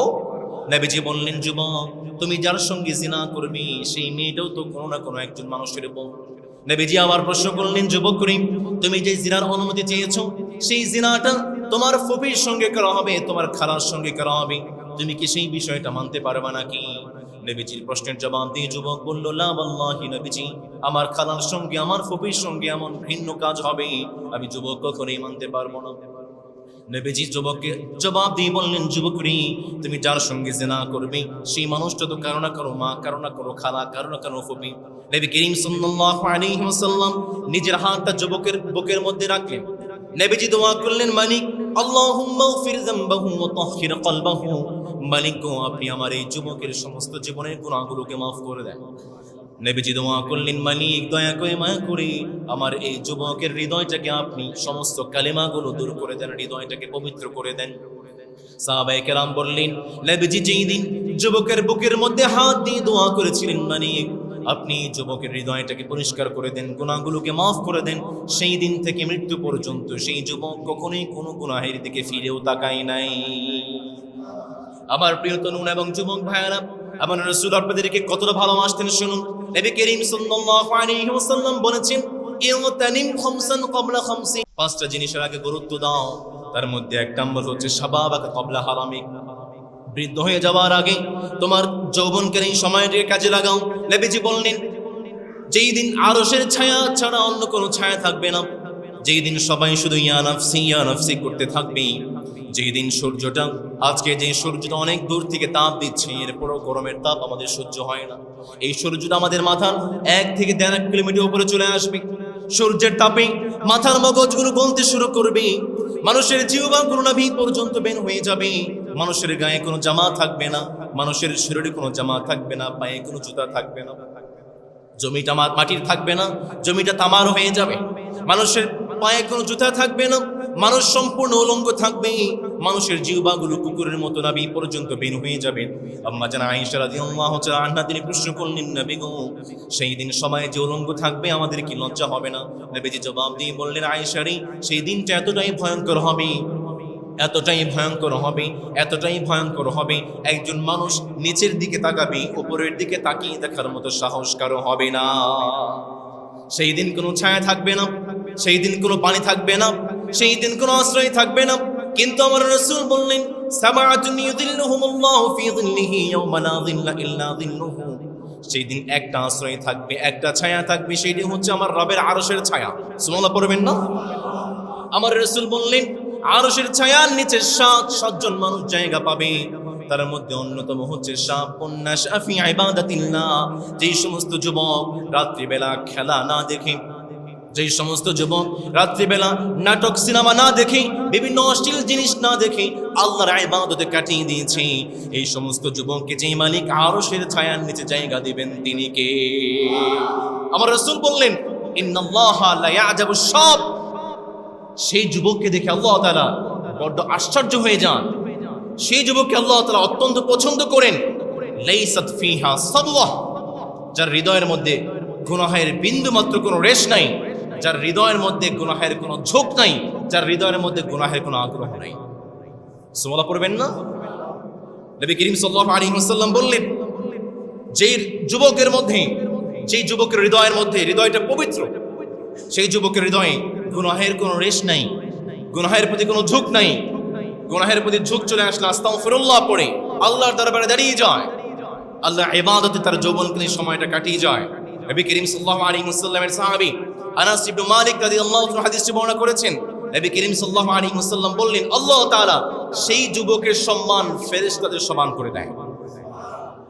নবী করিম সাল্লাল্লাহু আলাইহি ওয়াসাল্লাম বললেন, ইন্না তাবা আল্লাহি তাআলা আলা কলবি শাবিল মুতাআব্বিদ, যেই সমস্ত যুবকরা আল্লাহর ইবাদতে সময় কাটায় আল্লাহ তাআলা সেই সমস্ত যুবকের হৃদয়ে ফেরেশতাদের মোহর মেরে দেয়। সুবহানাল্লাহ পড়বেন না? নবী করিম সাল্লাল্লাহু আলাইহি ওয়াসাল্লাম বললেন, আল্লাহ তাআলা বলেন, আইয়ুহাশ শাব, হে যুবক, আত-তারিকু শাহওয়াতাহু লি, যে আমার জন্য তার গুনাহের জীবনের সমস্ত আগ্রহগুলোকে ত্যাগ করেছো, আল মুবতাদিলু শাবাবাহু লি, সেই সমস্ত যুবককে ডেকে বললেন, যুবক যে আমার জন্য তোমার সময়গুলোকে আবার ইবাদতে কাটিয়েছো, আনতা ইনদি কা বা'দি মালাইকাতি, তোমার সম্মান আমি আল্লাহর কাছে আমার ফেরেশতাদের সমান। আল্লাহ তাআলা ফেরেশতাদের সমান করে দিয়ে যুবকদেরকে আল্লাহ তাআলা এত বেশি পছন্দ করেন, এত বেশি পছন্দ করেন। নবী করিম সাল্লাল্লাহু আলাইহি ওয়াসাল্লাম বললেন, জান্নাতে যারা যাবে যুবকদেরকে পছন্দ করার কারণে আল্লাহ তাআলা সবাইকে যুবক বানায় দেবে।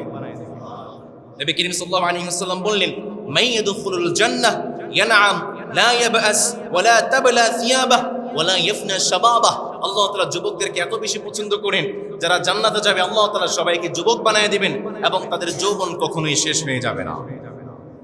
একজন বৃদ্ধা নারী নবীজি মসজিদ নববীতে বসে আছেন, একজন বৃদ্ধা নারী নবীজির কাছে এসে বললেন, নবী উদউলি আপনি আমার জন্য দোয়া করেন, আল্লাহ যেন আমাকে জান্নাতে দেয়। নবী করিম সাল্লাল্লাহু আলাইহি ওয়াসাল্লাম বললেন, ইয়া উম্মা ফুলান ফাইন্নাল জান্নাহ লা তাদখুলুহা আজুজ। হে অমুকের মা, কোন বৃদ্ধা বা কোন বৃদ্ধ কখনো জান্নাতে যাবে না।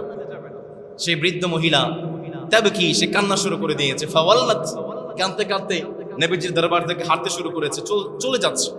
নবী করিম সাল্লাল্লাহু আলাইহি ওয়াসাল্লাম সাহাবায়ে কেরামদের ডেকে বলে, সাহাবারা শোনো, মাকে সংবাদ দিয়ে দাও, আখবিরুহা, সংবাদ দিয়ে দাও, সে যখন জান্নাতে যাবে, ইন্না আনশানাহুন্না ইনশাআ ফাজআলনাহুন্না আবকারা উরবান আতরাবা, সে যখন জান্নাতে যাবে আল্লাহ তাআলা তাকে চিরকুমারী, সোহাগিনী এবং সমবয়সী করে জান্নাতে ঢুকিয়ে দেবে।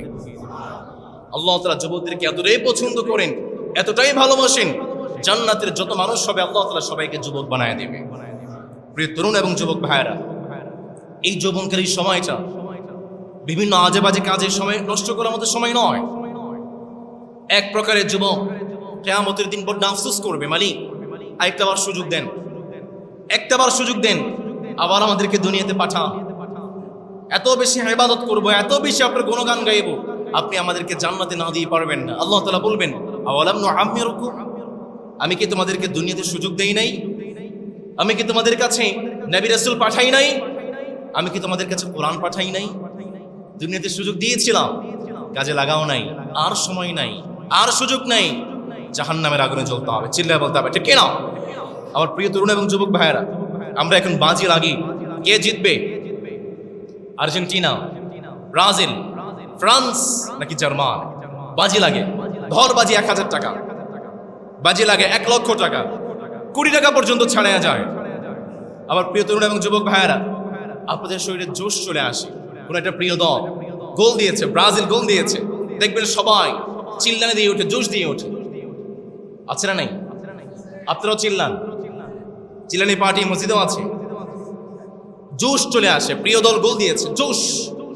তরুণ এবং যুবক ভাই, আপনার এই জোশ, যখন কোনো মানুষ অন্যায় করে, যখন কোনো মানুষ জুলুম করে, আপনার এই জোশ কোথায় যায়? গত 1 মাসে বাংলাদেশে 294টি ছিনতাই হয়েছে, 605টি খুন হয়েছে, 196টি অপহরণ হয়েছে, আর 3496টি নারী এবং শিশু ধর্ষণের শিকার হয়েছে। যুবক ভাই, আপনার এই জোশ কোথায় যায়? আপনার প্রতিবাদ কোথায়?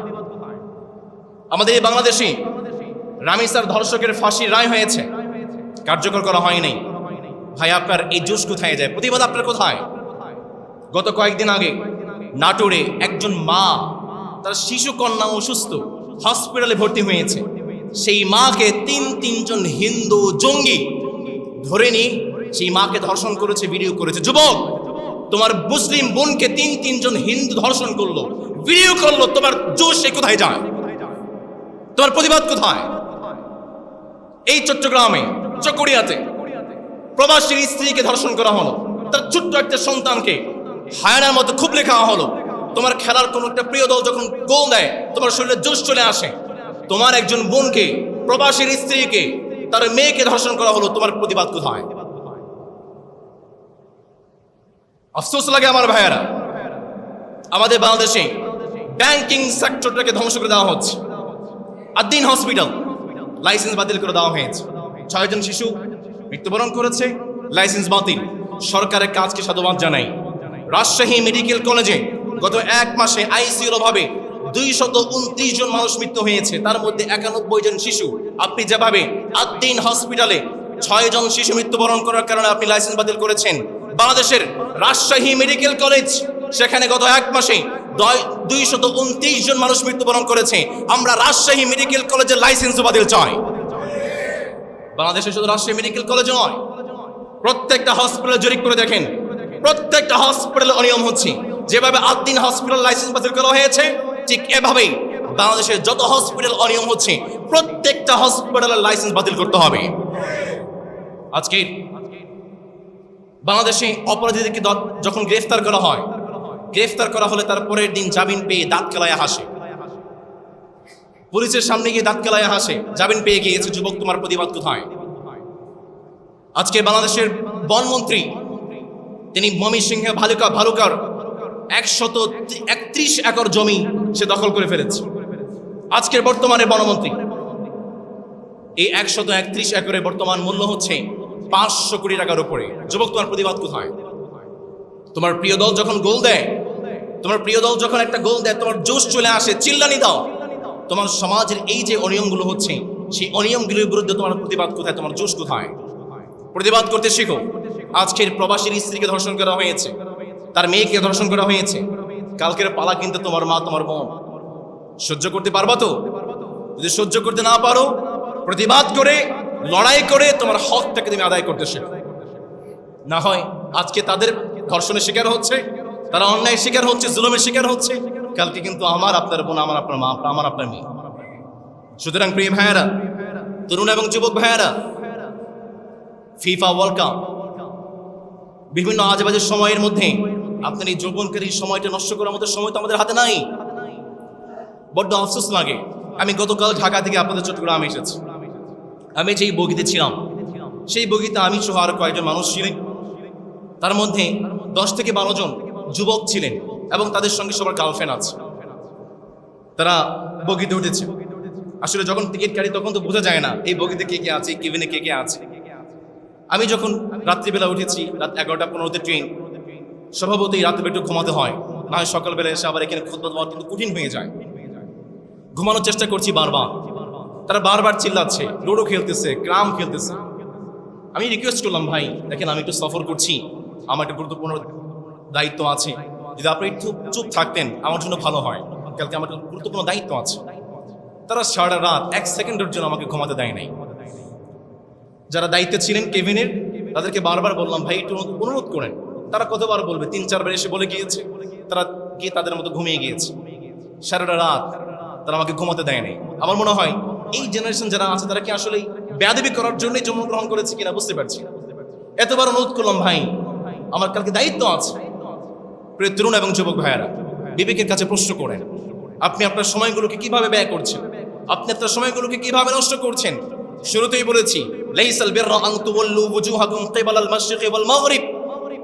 শুধুমাত্র পশ্চিম দিকে সিজদা দিলে মুসলমান হওয়া যায় না। মুসলমান হওয়ার জন্য হৃদয়ের মধ্যে আল্লাহ এবং তার রাসূলের ভালোবাসা থাকতে হয়। চিল্লায়ে বলেন ঠিক কিনা? যে ঈমান ভুলে নাস্তিকতার মঞ্চে উঠে, যে ঈমান বাতিল মতের তোষণ করে ফায়দা লুটে,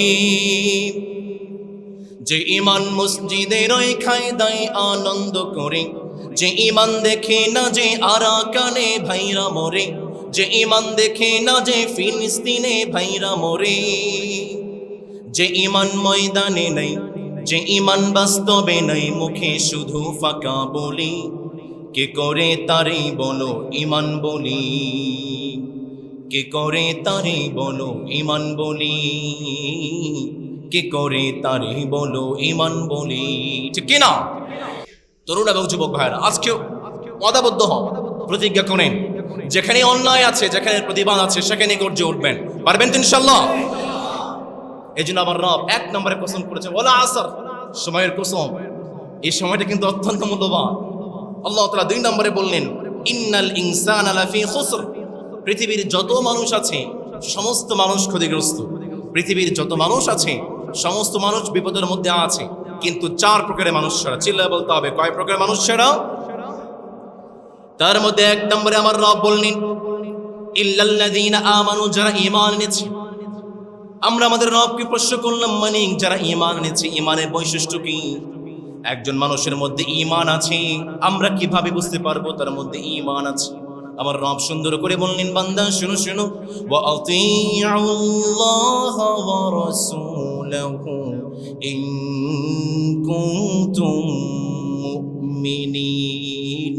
একজন মানুষের মধ্যে ঈমান আছে কি নাই তুমি কিভাবে বুঝতে পারবে? শোনো, একজন মানুষ যখন আল্লাহ এবং তার রাসূলের অনুসরণ করে, আল্লাহ এবং তার রাসূলের দেওয়া সুন্নাহ মতো জীবনটাকে পরিচালনা করে, তাকে যে ঈমানিক মুমিন হিসেবে কবুল করবেন তিনি কে? আমার রব 2 নম্বরে বৈশিষ্ট্য বলেছেন, বান্দা শুনো শুনো, ইন্নামাল মুমিনুনাল্লাযীনা ইযা যুকিরাল্লাহু ওয়াজিলাত قلوبهم وإذا تليت عليهم آياته زادتهم إيمانا আমার রব সুন্দর করে বললেন, বান্দা শুনো শুনো, সেই মানুষের মধ্যে ঈমান আছে যেই মানুষের কাছে যখন কোরআন তিলাওয়াত করা হয় তার ঈমানটা বেড়ে যায়। সেই মানুষের কাছে যখন আল্লাহ এবং তার রাসূলের নামটা নেওয়া হয় তার মধ্যে আল্লাহ এবং তার রাসূলের ভয়টা বেড়ে যায়। তারা 5 ওয়াক্ত নামাজ আদায় করে, তারা সিয়াম আদায় করে, তারা যাকাত দেয়, তারা হজ আদায় করে, এবং তাদের যখন সামর্থ্য আসে সামর্থ্য অনুযায়ী একজন রবের জন্য খরচ করে তিনি কে? 3 নম্বর বৈশিষ্ট্য হচ্ছে, বান্দা শুনো শুনো, ওয়াল মুমিনুনা ওয়াল মুমিনাতু বা'দুহুম আউলিয়াউ বা'দ। সেই বান্দা হচ্ছে মুমিন, যেই বান্দা যেই মুসলিম আরেকজন মুসলমান ভাইকে ভালোবাসতে পারে, সেই বান্দা হচ্ছে মুমিন। সেই মুসলমান হচ্ছে সত্যিকারের মুমিন, যেই মুমিন সেই মুসলমান অপর মুসলমানের ভালো দেখতে পারে, যেই মুসলমানের হৃদয়ে অপর মুসলমানের জন্য কোনো হিংসা নাই, কোনো বিদ্বেষ নেই, অপর মুসলমানকে ক্ষতি করার কোনো হিংসা নাই, কোনো নিয়ত নেই। বা'দুহুম আউলিয়াউ বা'দ ইয়া'মুরুনা বিল মা'রুফি ওয়া ইয়ানহাউনা 'আনিল মুনকার। যারা একে অপরকে সত্যের অনুসন্ধান করে, যারা একে অপরকে ভালো কাজের আদেশ দেয়, অসৎ কাজ থেকে নিষেধ করে, এই সমস্ত মানুষটা যখন এই কাজগুলো করতে পারবে, উলাইকা সায়ারহামুহুমুল্লাহ, সেই সমস্ত মুসলমানদের উপরে যে ইমানিক রহমত নাজিল করবেন তিনি কে? আবার আমার রব বললেন, বান্দা শুনো শুনো, আত-তাইবুনাল আবিদুনাল হামিদুন السائحون الراكعون الساجدون الآمرون بالمعروف والناهون عن المنكر। আমার রব আয়াতের মধ্যে মুমিনদের 9টা বৈশিষ্ট্য বলেছেন। 1 নম্বর আত-তাইবুন, তারা যখন গুনাহ করবে তারা সঙ্গে সঙ্গে আল্লাহর কাছে তাওবা করবে। 2 নম্বর আল-আবিদুন, তারা যখনই সময় পাইবে আল্লাহর জন্য ইবাদত করবে।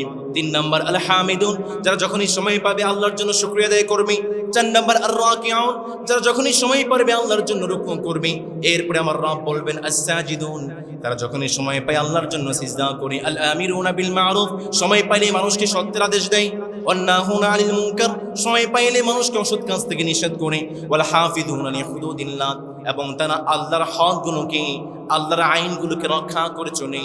এই সমস্ত গুণ যেই সমস্ত ভাইয়ের মধ্যে থাকবে তাদেরকে যে মালিক মুমিন হিসাবে ঘোষণা করে দিয়েছেন তিনি কে?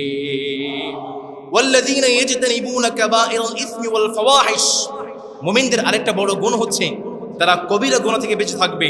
অশ্লীল, ব্যভিচার, বেহুদা কাজ, বিভিন্ন কাজ থেকে তারা বেঁচে থাকবে। ওয়া ইযা গাদিবু হুম ইয়াগফিরুন, এবং যখন তাদের রাগ হয় তারা মানুষকে ক্ষমা করে দেয়। সুবহানাল্লাহ পড়বেন না?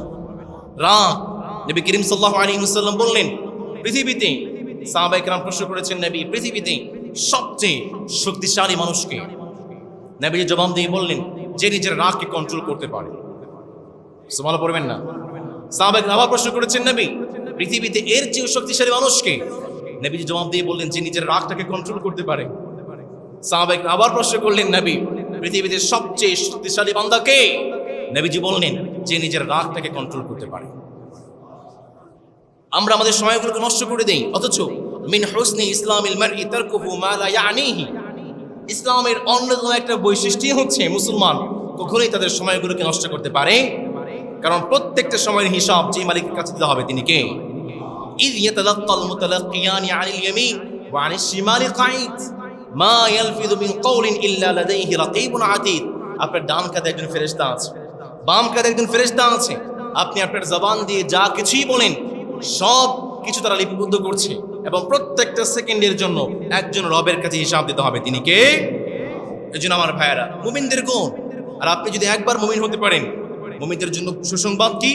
আমার রব চমৎকার করে বললেন, বান্দা শোন, মুমিনদের 1 নম্বর সুসংবাদ আমার রব চমৎকার করে বললেন, লাহুমুল বুশরা ফিল হায়াতিদ দুনিয়া ওয়া ফিল আখিরাহ লা তাবদীলা লিকালিমাতিল্লাহ যালিকা হুয়াল ফাওজুল আযীম। আমার রব মুমিনদের জন্য সুসংবাদ দিয়েছেন, শুধু আখিরাতের সুসংবাদ নয়, দুনিয়ার সুসংবাদও দিয়েছেন। সুবহানাল্লাহ পড়বেন না? আমার রব দুনিয়ার সুসংবাদ দিয়েছেন। 1 নম্বরে বান্দা শুনো, ওয়া'আদাল্লাহু আল্লাযীনা আমানু মিনকুম ওয়া আমিলুস সালিহাত লা ইস্তাখলিফান্নাহুম ফিল আরদ। আমার বান্দারা শুনো শুনো, যারা মুমিন হতে পারবে দুনিয়ার জীবনে তোমাদেরকে দুনিয়ার শাসন দিয়ে দেব। দুনিয়ার ক্ষমতা আমি মালিক মুমিনদের হাতে দিয়ে দেব। সুবহানাল্লাহ পড়েন। 2 নম্বর, তোমাদেরকে আমি তোমাদের জীবনের সমস্ত গুনাহগুলোকে মাফ করে দেব। আমার রব চমৎকার করে বললেন, বান্দা শোনো, যারা পড়েন আমার সঙ্গে ঠোঁট মিলিয়ে পড়বেন, ইন্নামা তুনযিরু মানিত্তাবাআ যিকরা ওয়া খাশিয়ার রাহমানা বিল গায়ব ফাবাশশিরহু বিমাগফিরাতিন ওয়া আজরিন কারীম। আল্লাহু আকবার। আমার রব 1 নম্বর দুনিয়ার সুসংবাদ দিয়েছেন, মুমিন হয়েছো, দুনিয়ার সমস্ত সম্পদ, দুনিয়ার সমস্ত ক্ষমতা আমি আল্লাহ তাআলা তোমাদের হাতে তুলে দেব। যার মধ্যে ঈমান আছে, যার মধ্যে মুমিন, যে বান্দাটা মুমিন, পৃথিবীর সমস্ত মানুষের ভয় তার হৃদয় থেকে উঠিয়ে নেওয়া হয়। আপনার মধ্যে ঈমান আছে, আপনি এক আল্লাহ ছাড়া আপনি অন্য কাউকে ভয় পাবেন না। পৃথিবীর যত শক্তি আছে কেউ আপনাকে ভয় দেখাতে পারবে না, কিন্তু আপনার মধ্যে ঈমান নাই, আপনি একজন মানুষকে, ছোট্ট একজন মানুষকে আপনি ভয় পেয়ে যান। আমার রব বললেন, তোমার মধ্যে ঈমান আছে, আমি আল্লাহ তাআলা তোমাকে দুনিয়ার শাসন ক্ষমতা দিয়ে দেব। 2 নম্বর, তুমি যখন কোনো গুনাহ করবে, কোনো অপরাধ করবে, আমি আল্লাহ তাআলা আমার নিজ অনুগ্রহে তোমার গুনাহগুলোকে মাফ করে দেব।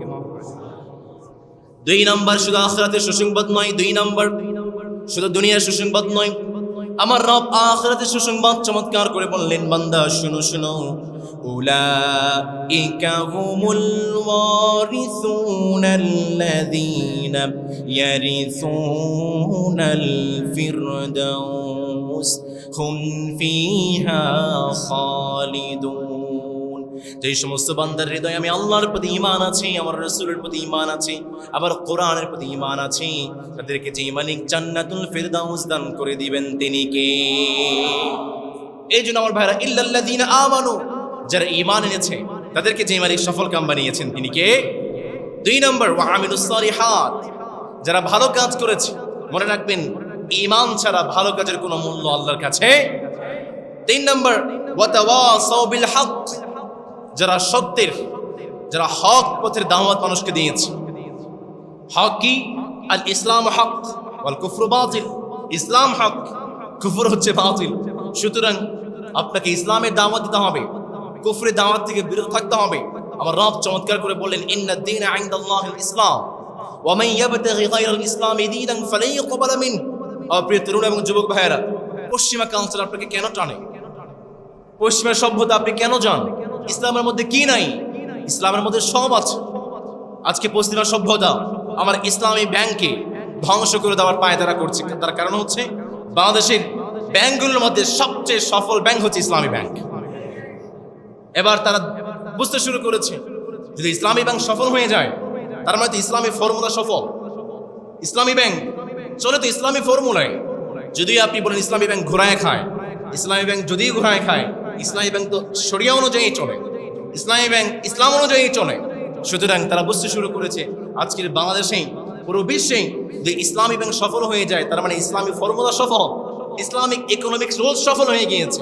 তারা ইসলামী ব্যাংকগুলোকে বন্ধ করতে শুরু করে দিয়েছে। আজকে ইসলামী ব্যাংক শুরু হয়েছে, কালকে যাবে খিদমা, আগামীকালকে যাবে আদ্দিন, তো বন্ধ হয়ে গিয়েছে অলরেডি। আমি নিজে আদ্দিন হসপিটালের একজন পেশেন্ট, আমি নিজে খিদমা হসপিটালের পেশেন্ট। কারণ এই 2 হসপিটাল, খিদমা হসপিটাল খিলগাঁওয়ে, আদ্দিন মগবাজারে, পাশাপাশি। এই 2 হসপিটাল আমরা যারা ইসলামটাকে মেনটেন করার চেষ্টা করি, এই 2 হসপিটাল 2টা পার্ট আছে। মেয়েদের জন্য আলাদা পার্ট, ছেলেদের জন্য আলাদা পার্ট। মেয়েদের জায়গাতে ছেলেদের অ্যালাউ নেই, ছেলেদের জায়গাতে মেয়েদের কোনো অ্যালাউ নেই। মেয়েদের জন্য আলাদা মেয়ে ডাক্তার, ছেলেদের জন্য আলাদা ছেলে ডাক্তার। 2টা পার্ট ভিন্ন। এই জন্য আমাদের মতো মানুষ যারা আছে, ইসলামটাকে মেনটেন করতে চায়, তারা এই সমস্ত হসপিটালে যায়। এবং এই সমস্ত হসপিটাল আপনি গিয়ে দেখবেন সিরিয়াল নিতে হয় 1 দিন আগে, 2 দিন আগে, 3 দিন আগে। অত্যন্ত সফল, আমি তো সবসময় যাই। তো তারা বুঝতে শুরু করেছে, যদি ইসলামী হসপিটালগুলো, ইসলামী ব্যাংকগুলো সফল হয়ে যায়, তার মানে ইসলাম সফল। তারা ইসলামটাকে বন্ধ করতে শুরু করেছে। ফামান ইয়াবতাগি গায়রাল ইসলামি দীনান ফালান ইউকবালা মিন। পৃথিবীতে যুগে যুগে অনেকেই চেয়েছে ইসলামটাকে বন্ধ করতে, যুগে যুগে অনেকেই চেয়েছে ইসলামের আলোটা বন্ধ করতে। প্রিয় ভাইরা, ইসলাম তো কোনো মোমের বাতি নয় যে আপনি ফু দিয়ে নিভে দিবেন। ইসলাম হচ্ছে কারেন্টের লাইট, যার সুইচ কার হাতে। সুতরাং যুগে যুগে অনেকেই চেয়েছে, অনেকে ইসলামকে বন্ধ করতে চেয়েছে। যারা ইসলামটাকে বন্ধ করতে চেয়েছে, তারাই পৃথিবীর যুগে নিশ্চিহ্ন এবং ধ্বংস হয়ে গিয়েছে। এই স্পর্ধা আপনারা করতে যায়েন না, এই দুঃসাহস আপনারা দেখাতে যায়েন না। পৃথিবীতে আপনার চেয়ে শক্তিশালী ছিল আবু জেহেল, আপনার চেয়ে শক্তিশালী ছিল নমরুদ, আপনার চেয়ে শক্তিশালী ছিল ফেরাউন, তারাই টিকতে পারে নাই, আপনি আবার কোন চনপটি। সুতরাং প্রিয় ভাইয়েরা আমার, আমরা কোনো ধ্বংস চাই না, আমরা কোনো বিবাদ চাই না, আমরা কোনো ফাসাদ চাই না, আমরা চাই শান্তি, ঠিক কিনা? ইসলাম হচ্ছে শান্তির ধর্ম। প্রিয় ভাইয়েরা আমার, রব বললেন ওয়াতাওয়াসাউ বিল হক, যারা একে অপরকে ইসলামের দাওয়াত দিবে, যারা একে অপরকে সত্যের দাওয়াত দিবে। 4 নম্বর ওয়াতাওয়াসাউ বিস সবর, যারা ধৈর্যের দাওয়াত দিবে, যারা ধৈর্য ধারণ করবে, এই সমস্ত মানুষকে যেই মালিক সফল কাম বানিয়ে দিবেন তিনি কে? এই জন্য আমার রাসূল দোয়া শিখিয়েছেন, সবসময় দোয়া করবেন, আল্লাহুম্মা জাআলনি শাকুরা ওয়াজআলনি সাবুরা ওয়াজআলনি ফি আইনি সাগীরা ওয়া ফি আ'য়ুনিন নাস কাবীরা। আমরা চিল্লায়ে পড়ি আমিন। আল্লাহ তাআলা আমাদেরকে সময়গুলোকে সঠিকভাবে ইসলামের জন্য কাজে লাগানোর তৌফিক আমরা পড়ি আমিন। আল্লাহ আমাদেরকে আমাদের সম্পদগুলোকে সঠিকভাবে কাজে লাগানোর তৌফিক আমরা পড়ি আমিন।